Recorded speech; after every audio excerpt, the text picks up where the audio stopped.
And then it became another election term. And Lucinda Williams Dunn had to run against Johnny Ford. Johnny Ford edged her out.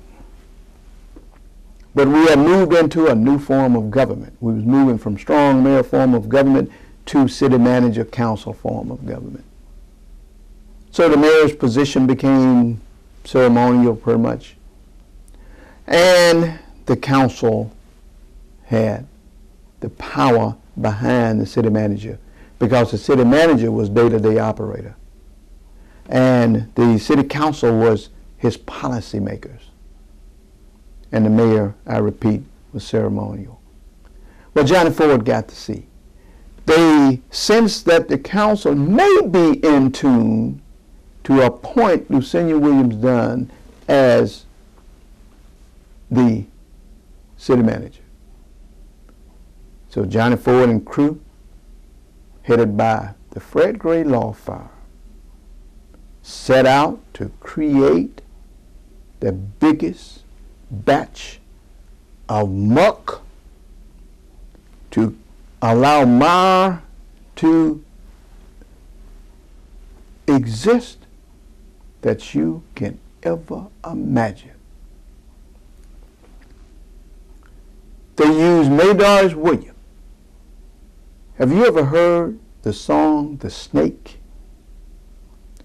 When a good-hearted woman was coming in one day to her house, and she saw this frozen snake, and she was very sympathetic, very humanistic, and she picked up that snake because she just couldn't stand the notion of that snake freezing to death.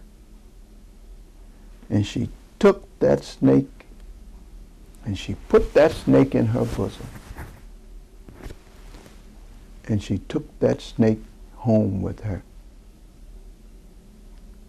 And just as she attempted to draw this snake out of her bosom, the snake bit her. She tried to complain. She tried to kick up fuss. But the snake looked at her and said, "Well, shut up, old woman. What are you griping about? You knew that I was a snake when you picked me up." Well, many of us knew that Maydars Williams had a snake mentality too. And we tried our best to tell Lucinda Williams Dunn to beware of Maydars Williams. She wouldn't listen. She wouldn't listen. She was just a sympathetic, humanistic, genuinely good person. So when Maydars Williams talked yang yang, Lucinda Williams Dunn listened.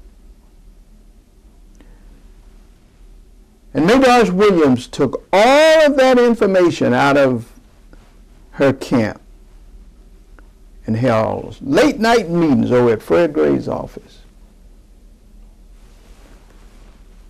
And pretty soon, all kinds of criminal and civil charges was being speculated on and anticipated. And the Fred Gray lawyers, Fred Gray Sr. and both of his sons, drug about 4 or 5 citizens into a courtroom, a prosecutor's office, DA's office, and they concocted some charges against Lucinda Williams Dunn. I'm talking about the anatomy of a rape. Tuskegee has suffered a lot, but is still suffering because of ignorance, greed, Negroism. And the Grays, through the court, got charges filed against Lucinda Williams Dunn. Through the prosecutor's office or DA's office, they got it taken to a grand jury and got her indicted. Warrant was issued. Sheriff is the keeper of the warrant, Sheriff David Warren.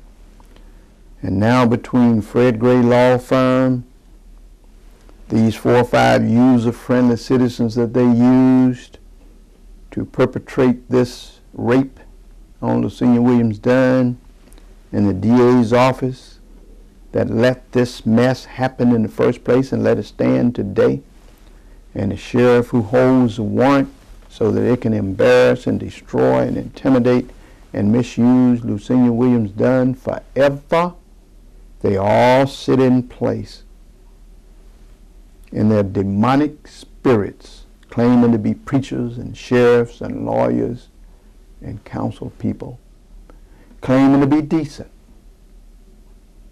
but are the perpetrators of a rape of Lucinia Williams Dunn. Political rape, humanistic rape, gender rape, and a greed rape. Part 1. And this will continue until that bunch of inhuman people make that thing right and drop those phony charges against Lucinia Williams Dunn.